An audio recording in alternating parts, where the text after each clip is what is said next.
आज लंबा समय 3 घंटा पर्यंत आलोचना होला परे सबु निष्पत्ति गुड़िक आमर प्रस्ताव गुड़िक निष्पत्ति निया जाइछि। प्रथम प्रस्ताव है राज्य रे सर्वनिम्न मजूरी जो संशोधन करिवार आवश्यकता थिला ताहा आज निष्पत्ति क्रमे आज ताकू संशोधन करा जाइछि।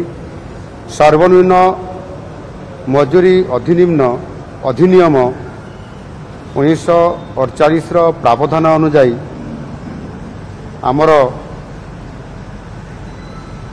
जो अनुसूची रे सर्वनिम्न मजूरी तार धार्य समीक्षा और संशोधन करने को राज्य सरकार क्षमता प्राप्त अछंती ता उपरे आलोचना करा जाइथिला एवं वर्तमान सर्वनिम्न मजूरी संशोधन संपर्क में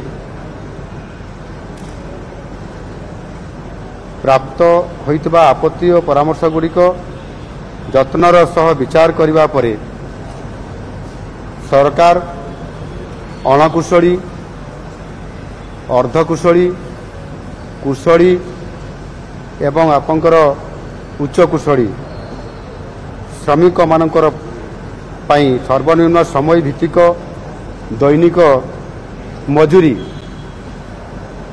जहाँ पूर्वर थिला यथाक्रमे आपंकर 352 टंका थिला ता 450 टंका को वृद्धि करिया पई आज निष्पत्ति निया गला। एथिरे 98 टंका वृद्धि करा जाइछि।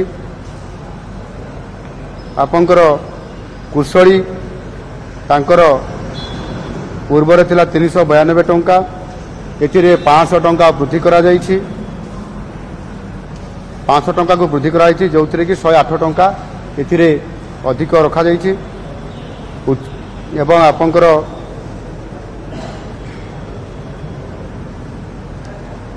उच्च कुशली कुशली जहाँकि आपंकर 442 टंका थिला ताकू 500 टंका को वृद्धि करा जाइछि।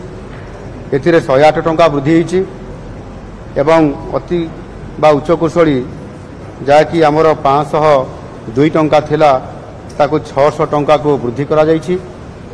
एथिरे 98 टंका वृद्धि होइछि एवं याकू सर्वशेष संशोधित खंडभित्तिक सर्वनिम्न मजूरी हार को यह एक्चुअली 25% वृद्धि करा जाइछि। द्वितीय प्रस्तावटी थिला आमर ओडिया भाषा साहित्य संस्कृति विभाग अधीन रहिथिबा आमर ओडिया अस्मिता निमित्त एवं एथिरे आज जो निष्पत्ति गुड़िक निया जाइछि सेथिरे ओडिया अस्मिता को उज्जीवित करिबा पई एवं ओडिशार कला साहित्य स्थापत्य संस्कृति और ऐतिह्यर प्रचार प्रसार को प्रोत्साहित करिबा पई एथिरे आजिर कैबिनेट बैठक रे गोटे ओडिया अस्मिता पई प्रारंभिक भाव में गोटे स्वतंत्र पांठी बा कॉर्पोरेट फंड गठन करा जाइछि। सेतिरे 200 कोटी टंका रखा जाइछि। ये स्वतंत्र पांठी बा कॉर्पोरेट फंड रे विशेष करिकी ओडिया अस्मिता भवन गठन करिबा, ओडिया अनुवाद एकाडेमी प्रतिष्ठा, विश्वस्तरीय तालपत्र पथी संग्रहालय प्रतिष्ठा, पाइक विद्रोह स्मारकीर उन्नतीकरण, बालीजात्रा को अंतर्जातीय मान्यता पाई प्रयास, कलाकार गौरव निधि योजना, ओडिसी नृत्य और संगीत प्रशिक्षण निमंते आर्थिक प्रोत्साहन, जातीय विश्वविद्यालय और अंतर्जातीय विश्वविद्यालय रे ओडिया चेयर प्रतिष्ठा, जिला स्तरीय ई ग्रंथालय, ई लाइब्रेरी स्थापन, सांस्कृतिक दल परिचालना व्यवस्था, सीटीएमएस उन्नतिकरण निमित्त स्थिर करा जायछि। ए संबंधी डिटेल गाइडलाइन प्रस्तुत करने को विभाग को निर्देश दिगला एवं एक्सपर्ट मानक नहीं एक कमिटी गठन करा जिवो। भविष्य में आवश्यकता अनुसार कॉर्पस फंड रो आकार मध्य वृद्धि करा जिवो। प्रस्तावित सुपारिश को आहुरी व्यापक करने को कैबिनेट निष्पत्ति प्रदान कले। तृतीय प्रस्तावटी स्कूल एवं मास एजुकेशन ये विभाग जो राज्य में प्राथमिक और उच्च प्राथमिक विद्यालय गुड़िकर शिक्षार गुणात्मक मान वृद्धि निमंते 20,000 कनिष्ठ शिक्षक योजना भित्तिक नियुक्ति निमंते ओडिशा विद्यालय शिक्षा कार्यक्रम प्राधिकरण तरफ विज्ञापन प्रकाश करा जायथिला। ए मामलार विचार करी राज्यर मान्यवर उच्च न्यायालय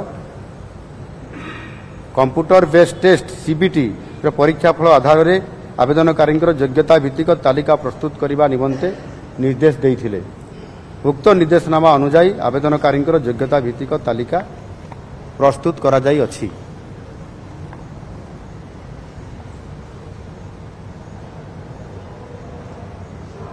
ओडिशा विद्यालय शिक्षा कार्यक्रम प्राधिकरण द्वारा 18,788 प्रार्थी चयन तालिका प्रकाश निमंते प्रस्ताव आज राज्य कैबिनेट सूचना और मार्गदर्शन निमंते ताकू उपस्थापना करा जायथिला। चयन तालिकार अंतर्भुक्त प्रार्थी मानकर सर्टिफिकेट वेरिफिकेशन एवं नियुक्ति प्रक्रिया को त्वरान्वित करने को कैबिनेट विद्यालय और गणशिक्षा विभाग को निर्देश देइछन्ति।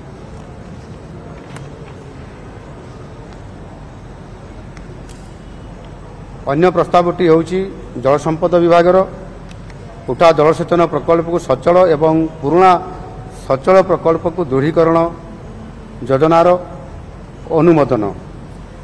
एथिरे आपंकर अचल गोष्ठी उठा जलसेचन प्रकल्प को सचल पुराना सचल प्रकल्पर दृढ़ीकरण योजना माध्यम 2065 गोटी अचल प्रकल्प को सचल करा जाई आपातत 59,292 हेक्टर चाष जमी को पुनर्जलसेचन एवं 10,152 गोटी पुराना सचल प्रकल्पर सुदृढ़ीकरण करा जाई प्राय 2,26,888 हेक्टर परिमित सेचांचल चाष जमी को जलसेचन क्षमता सहित जलसेचनर सुपयोगरे समता आनिबा लक्ष्य योजनाटी को हाथ को निया जाई अछि, जहा द्वारा अचल प्रकल्पर पुनरुद्धार सहित प्रकल्प गुड़ी को अचल हेबार संभावना को रोका जाई पारिबो। सेथि पई आगुआ भावरे यहा को कार्यक्रम करिवा पई आज कैबिनेट रे आलोचना क्रमे निष्पत्ति निया जायछि। आज कैबिनेट जल संपद विभाग उक्त योजना माध्यम आसंता 5 वर्ष आर्थिक वर्ष 2024-25 ठारू 2028-29 पर्यंत से मध्य मोट 1,084 कोटी 38 लाख टंकार राज्यर निजस्व संबलरू विनियोग करा जिबा पई आज ये प्रस्तावटी को अनुमोदन करा जायछि।